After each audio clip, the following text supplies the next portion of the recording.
Ken Mascara has been the sheriff of St. Lucie County in Florida for the past 20 years. He has seen funding for mental health facilities plummet, and as a result, more and more mentally ill patients end up languishing behind bars.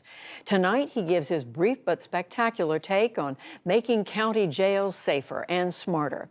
This piece was filmed prior to the pandemic. Well, if you have a loved one that's suffering from mental illness, it would only take a split second and a bad decision for them to end up in a county jail. A couple of years ago, we had I think he just turned 18 years old, act up in a school. He was subsequently arrested for battery, I believe, brought to this facility, and he was severely autistic.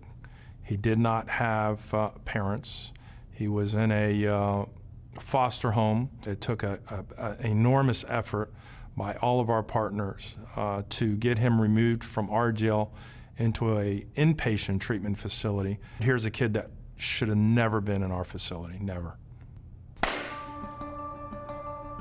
I'm the sheriff of St. Lucie County. I've been here for 20 years. Get a designated driver. If not, this holiday season, these might be the only lights that you see. Over the past 2 decades, we have seen funding from the legislature diminish to mental health inpatient and outpatient facilities and programs. So people who do suffer from mental illness have no place to go. For law enforcement agencies that deal with mental health individuals, they tend to bring them to jail because there's no other place to bring them. Last year, it was roughly around 35% of our inmates that are on psychotropic medications. We were never, ever in a position to handle such severity of mental health inmates. We do have a section of the jail carved out that our mental health inmates reside in, and of course, we separate them from every other inmate.